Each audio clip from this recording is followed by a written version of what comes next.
Today,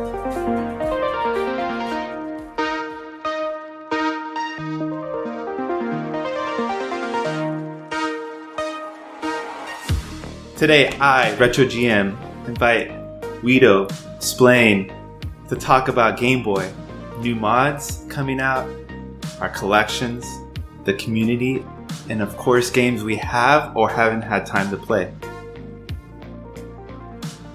Cue the music.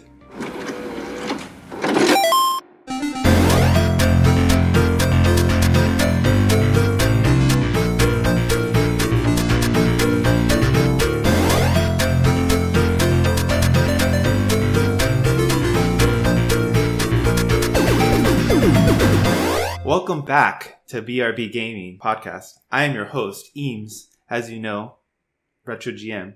With us today, coming live from the Netherlands, home stay dad, Game Boy curator, Wiedo. Welcome. Hoi. With a copy of each released game in his library, collection, Splain, aka Alan Bent. Hi there. Hi there. Welcome, gentlemen. Thank you for joining me. So, let's start by going around and telling our Game Boy stories. How were you introduced to playing Game Boys, and what's your current build? Who would like to go first? I will go. Yeah, I play Game Boy since I remember, I guess. It's like one of the first game devices I owned. I first had an Amiga and then a Super Nintendo. And I think like the Game Boy was my first thing I owned for myself. My first game system I owned for myself. And like every summer holiday was 5 weeks on a campsite with a DMG in my hands and playing all kind of classics. And yeah, actually like the other 8-bit systems like the NES weren't that popular in Europe. So that's why I played a lot of classics on the Game Boy as well. Cool. How about you, Alan? So I had one when I was a kid. It was the only thing I had for a long time. I had to go to other friends' houses to play anything else. And when I went off to college, I sort of stopped playing video games for a long time. And then a few years ago, I saw a website. Someone had taken an old Game Boy and like made a hard drive enclosure out of it, and I thought, oh, that's so cool. I remember the old Game Boy. And so I went online and I wanted to do the same thing. So I bought a couple of Game Boys that were broken. And when I got them, I found out that they were pretty easy to fix and get working again. So I thought, well, I'm not going to destroy this Game Boy. And I went through all my old boxes and found all my old Game Boy stuff, and I just felt like I was a kid again and sort of had the idea that it was okay to play Game Boy games again. And so I started collecting them and playing other stuff. And then I started modding them. I started playing them a lot more. And now I'm hopelessly addicted. That's awesome. I think I had a Nintendo in my house since I was born. They picked up a Nintendo with the original Super Mario Brothers 2 days before I was born. I remember seeing them play it, but it wasn't until I got my own DMG at age 4. Whenever my mom would take me to work with her, she let me play with it, and that was the beginning. That was like the start of my interest in it. I didn't play for a long time. I stopped playing from 2010 to about 2016, and it was Pokemon Go that, it came out. It was a big hype for it. I miss the old connecting with friends and being able to trade in battle. So I picked up a 3DS, got over it real quick because it's just too clunky and too many things going on. So I started collecting old Game Boys, and I saw the mod scene. I saw people sharing their builds on the Reddit, and that's when I got really into it. Yeah, that's the fun thing of a Game Boy. I think that for everybody it's their first device, because like the big systems, like the normal consoles, is mostly of your parents or a big brother or something, and I think the Game Boy is like, you have your very own Game Boy and it's yours, and your games are yours, and I think that's the feeling I have with the Game Boy, thinking back when playing the Game Boy, it was really like, yeah, it was mine. The games were mine, and yeah, I think that's why it's so nostalgic for me. That's true. It's like a personal thing. I think for me, I would used to go to my friends' houses and play their Nintendos. And my mom for Christmas one year got me it was like a pack-in deal with a Game Boy, and it had Killer Instinct with it. She didn't know what Killer Instinct was, and I didn't either. And I don't like fighting games, but I sure played a lot of Killer Instinct because it was mine. I was the only person who owned that game, and that's what I used to play on it. Yeah. Yeah, my father bought us an Amiga. I have an older brother. An Amiga is like a 16-bit computer in Europe, and you could play a lot of games on it as well. And actually, there's also conversions from the Amiga on the Game Boy. And yeah, that was pretty much the family machine. And later on, my older brother got a Super Nintendo, and I could play it, but it wasn't mine. So, but the Game Boy, yeah, it was. So that's why why I like it so much. That's us growing up. Now as adults with families, why do you still play? I heard someone say it's not about what was it? It's not about feeling like a kid again. It's about feeling the way that you felt when you were a kid when you played those games. And I remember thinking that the Game Boy was so small and kind of silly compared to, like the newest Super Nintendo games that were coming out. But I remember just being surprised and just delighted that any game that had any kind of depth to it, and for some reason that still really captures me when I find some game that I hadn't played before, and I think, well, this is actually a really good game, even though it's black and white, 8-bit, these terrible sprites and stuff. That's nostalgia, right? It still makes me feel so delighted to have a Game Boy and to have this game because it's so good.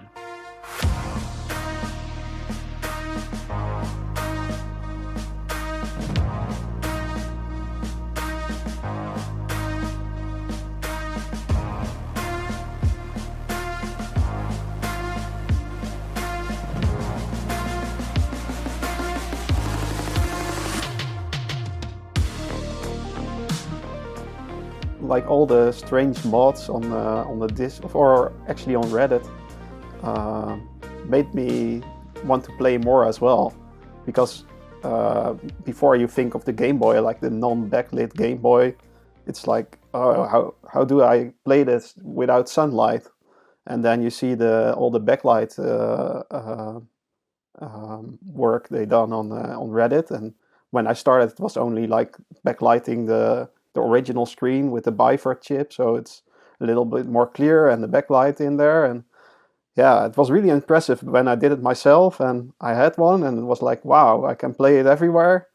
And yeah, that boosted my what I wanted to do. That boosted. Okay, cut this out. That boosted my interest to collect more as well. Awesome. That's how you continue your collection. You actually send some of your collection to Splain. Yeah, I don't know how we got in contact. I think also on Reddit, and he was searching for games, Europe-only games, games which are only released in Europe. And I thought, well, I can help you out. I buy a lot of Game Boy games anyway, so I can look for you as well. And yeah, I think I think I'm doing this for 2 years now or something. Yeah, I don't know if this is like the third or fourth exchange we've done, but yeah, I remember. So in the collecting world, you have to kind of qualify every collection, and so I can't say that I have every Game Boy released. I have to say that it's every Game Boy released in North America that was licensed. After completing that, I've sort of moved on to things like label variants and games that weren't released in the U.S.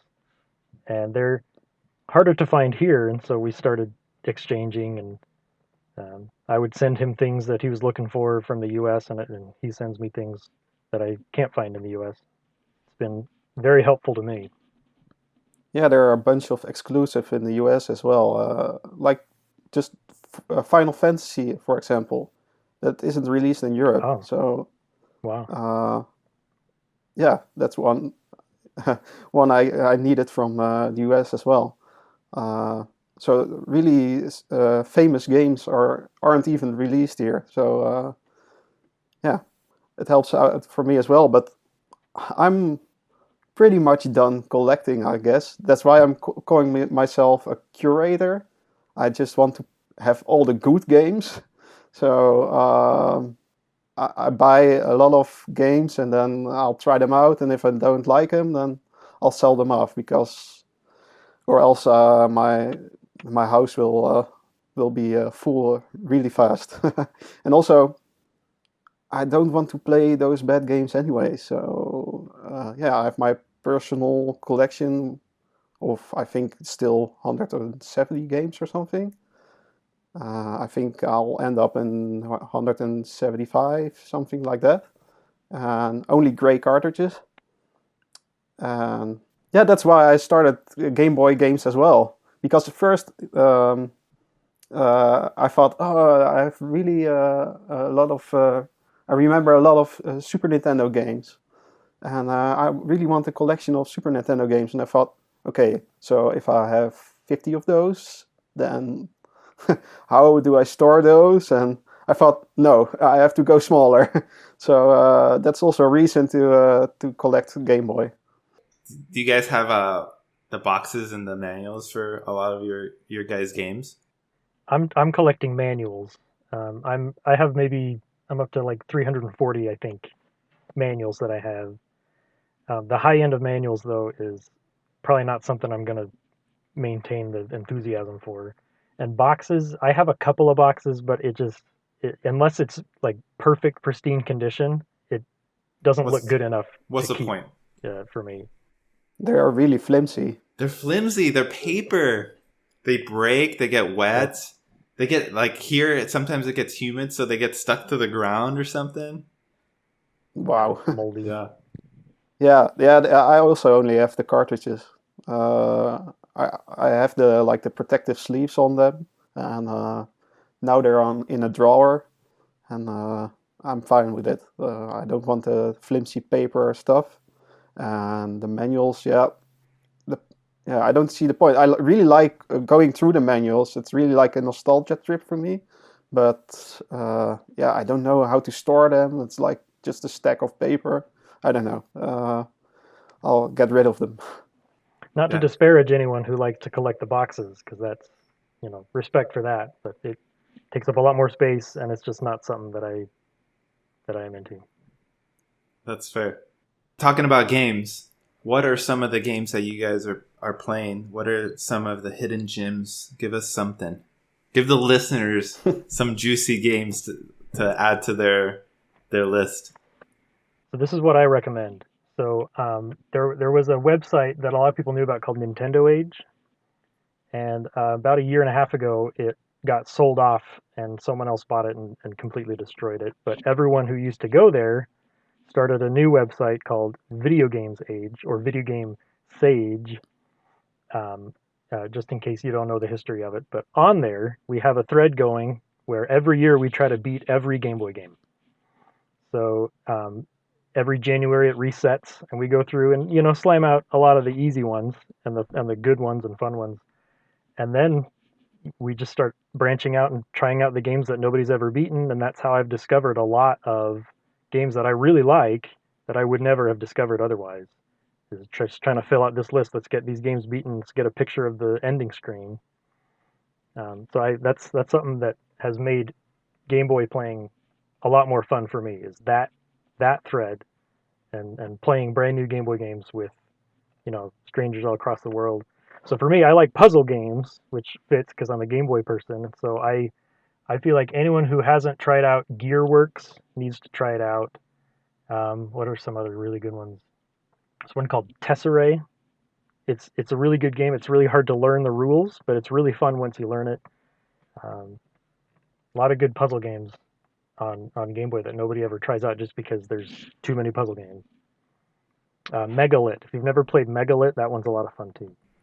Yeah, just you have to watch Brian J on YouTube. He does Yeah, really Game good. Boy Roulette, and he just spins the wheel and play one Game Boy game at a time and see what happens. And games you mentioned like Tesserae are also on that channel, and you can really get the feeling of if it's a good game or not. I think has only like 100 followers or something. It's a really small channel, but he really deserves more. It's really good. If you like puzzle games, I think Cat Trap is a good one. Uh, yeah, it's like a 2D platform uh, puzzle game. So with rewind function, really advanced for that time.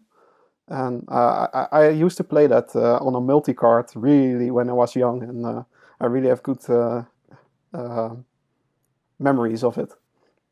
And another one which is really good, nobody knows, is Cave Noir. That's a Japanese only game, and it's a rogue-like game. So it's yeah, you see a lot of modern indie games who does rogue-like genre, but this is actually from Konami, and really banging soundtrack, and you really should try it out. It's really nice. And another one I really like, also a Konami game, is Zen Intergalactic Ninja. I think it's based on a comic or something. I never heard of it before, but it's plays a bit like a mix of the Turtle game and Castlevania. It's really easy, so you can play it in like an hour and then you're done with it. It's really nice. So really, I recommend that one. Yeah, I'm trying to play Final Fantasy VI, but I recently picked up a Vita, and I'm torn between playing Persona 4 Golden and Final Fantasy 6 Advance. The random battles kills me, man. Like, and then if I remember correctly, there's just a lot of fluff and filler, a lot of backstories to characters that you don't really care about. So the few times that I do pick it up and play, I just try to enjoy the moment, enjoy the battles at the moment, and the crazy overpowered characters that, whip everyone up. I wanted to talk about original hardware versus emulation. Actually, this podcast got started thanks to a group of people doing emulation, having Chinese made game machines that emulate all the Game Boys and all the other systems out there. I wanted to get your guys' thoughts on what it means to you. I'll emulate. There's nothing wrong with it. I like the original hardware. There's no. I guess maybe I don't have a good controller or something for my computer or something. But nothing is as responsive and yeah, responsive as just playing on original hardware. So I usually prefer that, but I don't. I mean, there's nothing against emulating. I don't expect anyone to go out and have to buy all these games just to try them out. When I mean, Game Boy games, everything runs a Game Boy game perfectly. So by all means, emulate all you want. And those devices are a lot of fun. You can get them for cheap, and then they let you play the games. I can't I can't say that original hardware is superior to that. I just prefer it. We're not going to shame anyone here. Yeah, no shaming. For me, the collecting sort of started, like the nostalgia trip started with emulating, because around the time I started was also when the Super Nintendo Mini came out, and it's also emulation, and I was like, wow, these games are super awesome, way better than the triple A titles with all the downloadable content and microtransactions and stuff. I thought, well, I'll just play this. And also, I played a lot of emulation on my PSP, also Super Nintendo and Game Boy stuff. But now I prefer the real stuff because the controls are like the controller is always different on an emulation device, except for the Super Nintendo Mini, of course. And I don't know if the controls are wrong, it doesn't feel right with me. And also, every strange thing happening on screen, like tearing or some kind of glitch or something, make me annoyed, and I think, okay, I'll stop with this because I don't like it anymore. It's somehow I don't keep playing them because it's not original hardware. I don't know why. And also, you have save states with the emulation, and every time when I use them, I get confused if I use the save state or a regular save, and then my regular save gets overridden or something, and then, or I don't know. The saves always get messed up with emulation, so I can't handle it anymore. But nowadays I have a Mister. I don't know if you know what it is. Mister device. Yeah. I've heard of it. Give our dear listeners a little walkthrough.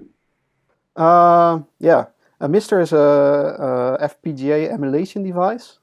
So similar to the analog devices, if you know that, analog NT and MG or something, but it's an open source project.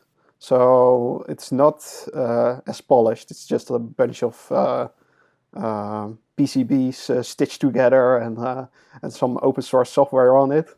And but the great thing of it is it's not a software emulation, so hardware emulation. And hardware emulation is like created in code. That code you use for hardware emulation is also used for creating actual hardware. So you can print that code into a PCB or a motherboard. And so the FPGA runs that code, and if that code is created like nicely, then it emulates way better than the original hardware. And also I can hook it up on my CRT, and I can hook up original controllers, so it all feels like the real thing, but it's like hidden in my cupboard, and it's just a bunch of wires and PCBs, but it works like the real thing, and I'm really happy with it.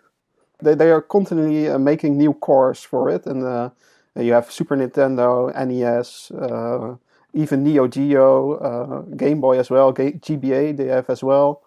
TurboGrafx 16. A lot of arcade things. So you can also play like the original Donkey Kong or Pac-Man, and they're constantly making stuff, and it's really, really awesome to be part of as well, to see something grow like that. It's really nice to look up. Mr. FPGA, really, really great.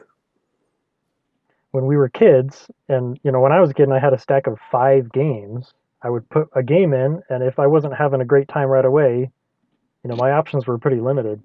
Nowadays, if you load up a list of 500 games, if you don't like that first game right away, you just switch to another game, and it's definitely a different experience. You don't find anything deeper than surface level that way, or I haven't until I started collecting the actual games. That's when you actually take a deep dive into anything. Yeah, especially with Game Boy,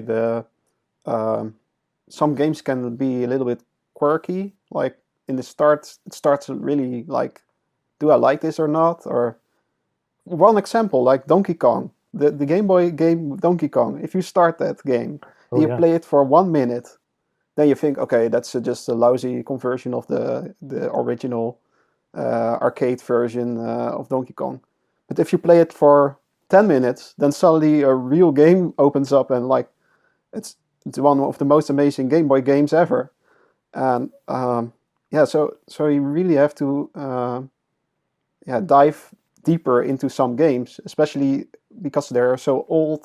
Like controls can be a bit off, like A is B and B is A or something. So yeah, I think you have to pay more attention to it. And that's also why if I play on emulation devices, like the FPGA thing I have, I also curate games. So I try to load up like 20 games per system on it, and then that's it, because or else I'll lose my mind as well. You play the game of trying to find a game to play. I don't like that game. No, Yeah. me neither. Yeah, I had a whole little setup of different emulating devices that I got into that I actually traded for or got over this last year out of boredom, and picking up a consolizer made me think, oh well, I'm not going to be playing these guys anymore, and might as well sell them or trade them away before they lose even more value. Because as soon as the next rendition comes out, the previous rendition drops in price. So the first Retro Pocket 1 was retailed at $80, and then the second one came out, or even it wasn't even out. It was just like pre-ordered, and it dropped half off. So I picked one up for $40, but that thing is clunky. They were designed by people who make speakers, so they're not ergonomic at all. They're not very comfortable to hold. I'm glad I sold them all. I feel liberated that I can enjoy my Game Boy collection, knowing that it's not gonna drop in value, and that, you know, it's the real thing. Like I hate starting up and having to go through all these like menus and stuff like that. Just clicking it in there, turning it on, and simple layout, simple controls. That's my thing. Yeah, a good thing of those emulation devices is that it's still available. Like the original hardware is dying, and it's also, it's just getting more expensive every day nowadays. It's like, I think 3 years ago I can still buy a Game Boy for €10 or something, and now it's, I think, €60. It's really crazy. So I think it's also a really good thing those emulation devices are there just to maintain like the game, so everybody can play the games still. So it's still good that it's there, but yeah, if you have the option, play the real thing. Prior to the pandemic, I was like, okay, well, I have this emulation device, this micro emulation device. I have my Game Boy Micro. It's like the whole setup with like the flash card and everything is like $300, and then this little device that's like a third of the cost, that if I break, they still produce it. So like that was my mentality. But I mean, I don't go out, so get rid of that stuff and play my $300 device that I won't lose, because I mean, it's my house. I'll find it eventually. Until your kids have them in their hands. My kids broke a lot of Game Boys. Yeah, I gave my son a backlit Game Boy Color. I thought he was gonna enjoy it. You know, like I put the Pokemon Puzzle League because it has good music on it. He looked at it, tried to touch the screen like that meme that of the little girl trying to swipe the screen, and he threw it, and it stopped working. I had to open it up and reposition the ribbon cable, and I don't give him anything anymore.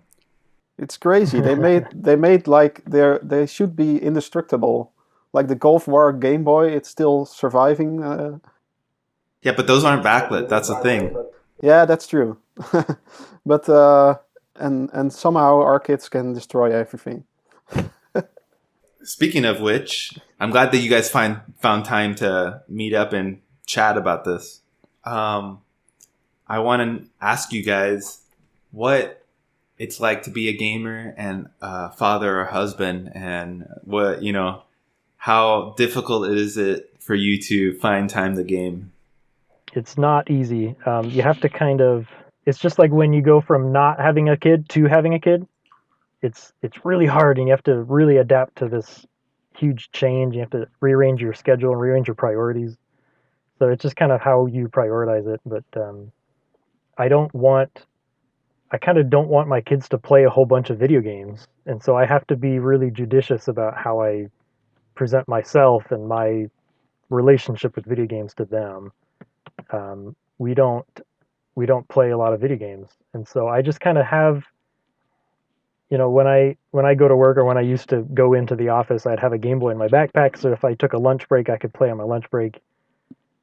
Nowadays, it's all my Game Boy stuff kind of sits in a drawer, and I I don't often have time to play, and I have to be okay with the fact that sometimes a whole day or 2 days or 3 days or a week are going to go by, and I'm not going to have time to play.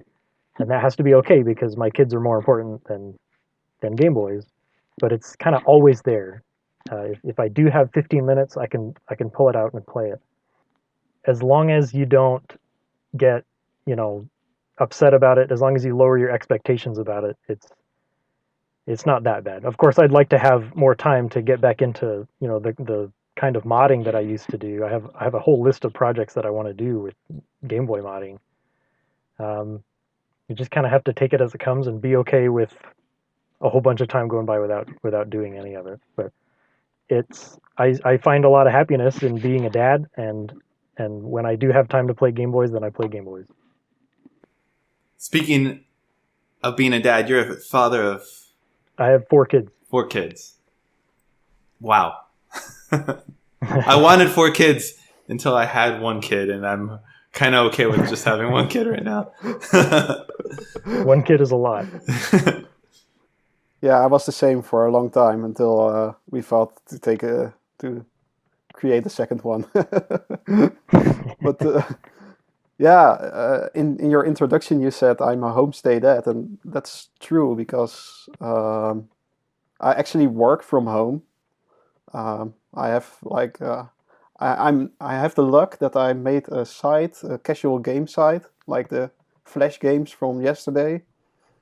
Do you, well, I have a casual game site with there were Flash games on it, but now it's HTML5 games on it, and there's ads around it, so I make money without doing a lot. So sometimes I do some administration work and some updates to the site, but I'm lucky enough that I have a lot of free time. But with kids you never have free time. So especially not in times of a pandemic. And the only thing when they're at school or something, and my wife is at work, then I have time to play games if I don't want to do anything else. Like there's so much stuff to do in a little time. Like I also have a hobby of cycling, so cycling takes a lot of time as well. So that's has to be included as well. And somehow I can also only play games when I'm alone. So yeah, if there are kids around, they're always annoying me with like, oh, I want to play as well, or they are like crawling over me or something, and like, oh, I try to play. So that's a continuously struggle. And when I'm with my wife, then then we just watch TV or something. And also, as a dad, you're tired a lot. So when I'm tired, also have a hard time to play a game because it's sometimes really, you're just too tired to play games.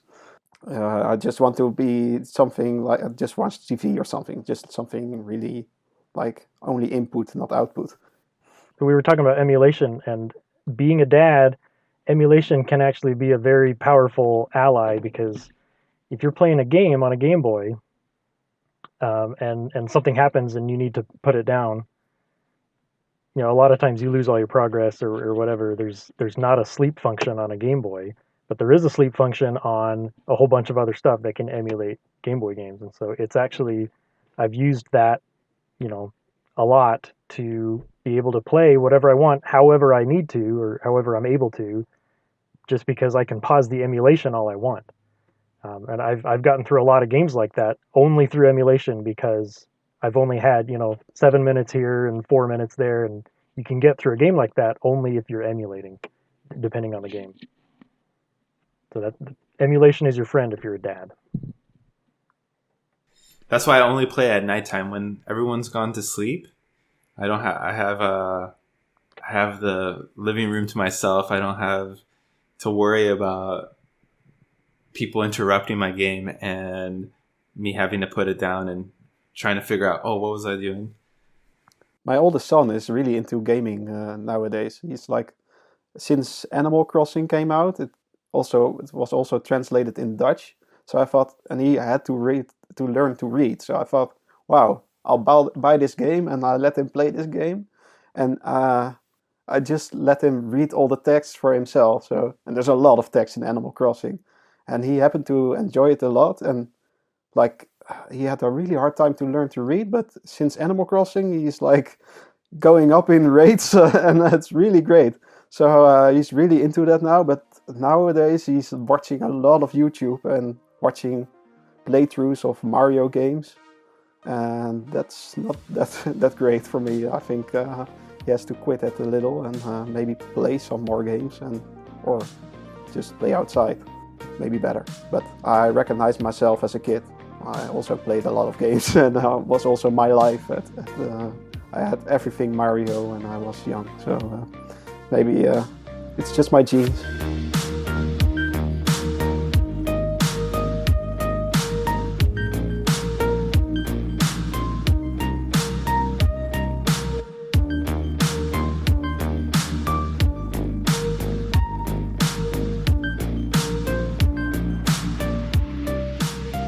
So, this last year has been very difficult in our social lives. Some people are introverted. I'm kind of introverted, so I'm not too much bothered by it, but we have a big community of Game Boy enthusiasts on different platforms, on Discord, on Reddit, on Instagram and Facebook. What's the state of the Game Boy community? I joined the Reddit about 3 years ago, and some of my builds and some of the things I put together, they were like primo at the time, and people were putting some stuff out there that was like, oh, that's neat and like really highly viewed and highly liked. But now people have gone nuts, and they have some inventive builds. So my old stuff would get barely any likes now. I need those likes. I need that karma, the fake internet points. Oh, the fake internet points. Yeah. Well, we did a few years ago on the Reddit. We had a modding contest, and I ran that, and we actually had some people, like some of the common online parts sellers, contact me, and they said, hey, we'll sponsor it, we'll offer some prizes for the winners. And we had a pretty good prize pool, and we had all these people that were joining, and it was this big event. We named 9 different winners in different categories and things like that. It was this big deal. So if you want to visit the graveyard of that contest, there's I made a separate subreddit for it called Game Boy Modding Contest. I remember that. And on there, you'll still see all the entries that people submitted. I was hoping that we would see some crazy stuff, but most of it was like color schemes and stuff that was not terribly innovative, but still really cool builds. But now they have LEDs in it and stuff like that. My builds are mainly like custom designed lenses. Yours are really cool. You do like lenses and stuff. Yeah, like you have in UK, you have a guy, bluish squirrel, and he UV prints lenses, and I had good contact with him, and I designed my own lenses, and he printed them, and I had a lot of karma on my Reddit with those, but I think maybe those won't work now anymore because there's crazy stuff out there now. But yeah, that's one thing of the communities. It's really modding focused, and that's a bit like that. That bothers me a bit because if you post something like "this is a good game," and even the game of the month gets snowed under, I think, with all those mods, and also Pokemon games, by the way, which I don't care for. But mainly, it's actually a modded Game Boys with a Pokemon game on the screen. But instant karma. That's the combo. That's the karma combo. But it bothers me a bit. But also, it's cool, and I like. Maybe it's also motivating if you see a nice mod to do it yourself, and then and then think, okay, let's try the games as well, just like Brandon did, I think. But yeah, for me, it's like I really want to talk more about games, but yeah, there's nowhere actually where you can do that. Maybe on that forum Splain said. I'm telling you, videogamesage.com. That's where I go when I want to talk about games. Add that to the show notes for the dear listeners. That's as far as the content that I've written down. In our conversation, is there anything that stood out to you that you want to touch on or elaborate on, or it made you think of something else that you'd want to talk about before we wrap up? I'll talk about, so you asked about if we have Instagram or how to get a hold of us, and I don't really have anything right now, but I did start a YouTube channel a few years ago, and I'll mention it, but only if I can add a disclaimer. So it's called Cold Solder Joints, and it's just me doing old mods, like the one where I put a Game Boy Micro inside a Super Nintendo controller. There's a whole build log on there, but it moves really slow because when I first was getting started with soldering and modding, I couldn't find a channel that really showed actually doing the steps, and any soldering tutorial I found was really cookie cutter. Like, you put the wire into the through hole, and I'm like, I'm not doing through hole soldering. I'm trying to like scratch the mask off of a trace and solder to that. And so I thought that I should make a channel that does really slow videos like that. And so I did a few, but it took me a really long time to do, even just make one video. And looking back on it, it's just so slow and boring. Someday I'll pick it back up, but that's what it's called. There's that one guy, Elliot Cole. I don't know how you say his last name, but he does like his channels, these videos where he makes like the really tall Game Boy or the left-handed Game Boy, like the silly stuff like that. That guy is living my dream. Like, that's exactly what I wanted my channel to be, is coming up with these ideas and then making them and then make a video about it. Like, I'm still working on my Game Boy with an eject button. You push the button and it ejects the game out. I still want to finish that. I still need to make a video about the Game Boy Slim that I made. And I have just this list of dumb Game Boy mods that I want to do. And someday I want to get back on it and do actually entertaining videos, and that's the kind of content that I want to make. But if anyone has any dumb Game Boy modding ideas, let's talk about them, and we'll find someone who can make them. If it's not me, then someone will want to make them. But I love that stuff. That's awesome. But you have a channel. It's the Game of the Month. We didn't talk about that, I think. I do have that. Yeah. So on Reddit, on the Game Boy subreddit a long time ago, that guy Elliot Stanger, who changed his name to Ren Conan, he was a mod on that subreddit, and he started a Game of the Month where he would just sort of name a game, and we were supposed to talk about it, but nobody really did. And so I contacted him. I wasn't a moderator, but I contacted him and I said, you know what this needs to be? We need to have like checkpoints and stuff for people to earn points, and then we can like raffle off prizes. And he's like, okay, man, if you want to do that. And so that's what it turned into. And as people started to participate, and it got bigger, it sort of shaped itself to now every month we vote on a game and we play it, and people earn points, and we discuss the game in the thread. And I think it's a lot of fun. And I see people talking about it all across Reddit because it's, the participants donate the prizes.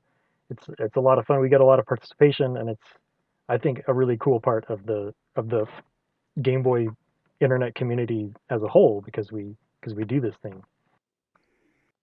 I think we all met because of your topic. But... Yeah, I think so. Love it. I don't know. I don't participate as much as I'd like to, but I enjoy the fact that it's still there. Like the consistency of it being there every month. Sometimes late, and that's okay. You have 4 kids. No one's paying you to do this. So I love that. That thread, that continuous thread, is one of my favorite things. I talk about it all the time. We started a emulation device Discord server, and we have a Game of the Month. Thanks, inspired by the Game Boy Game of the Month. Get more people playing. Yep. And talking about it. Anywhere. Yep.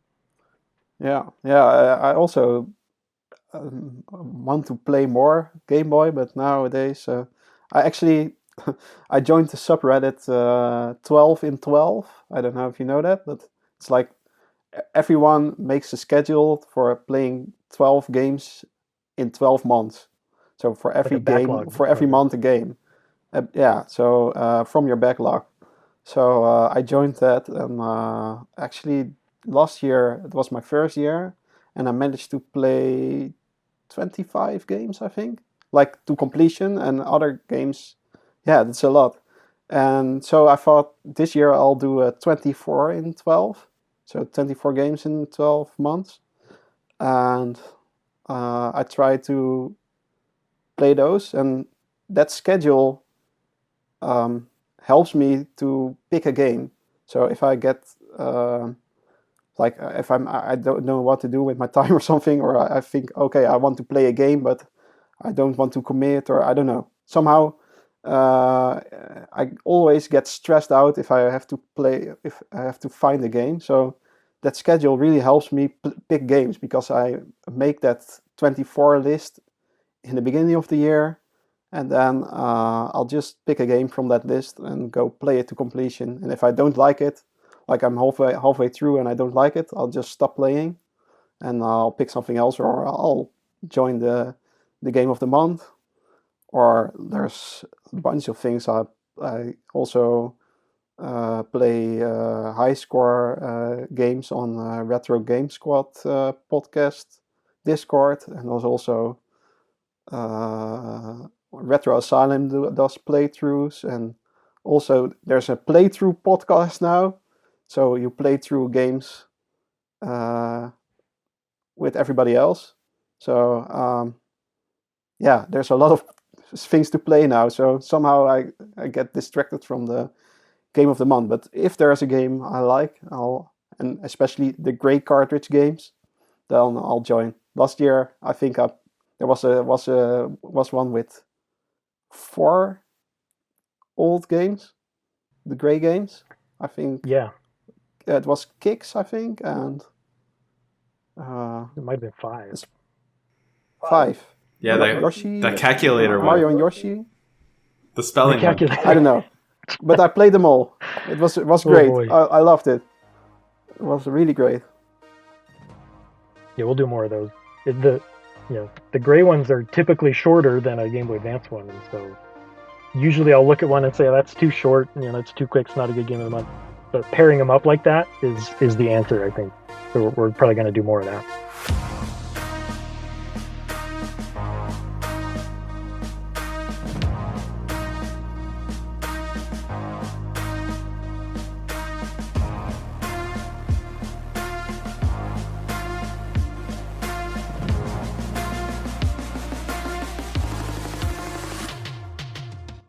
Cool, guys.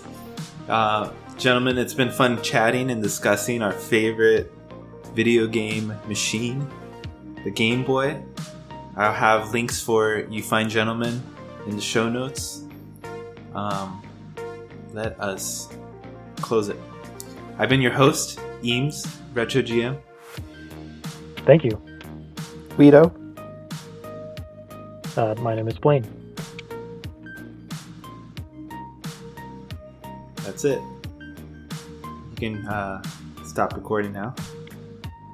Okay.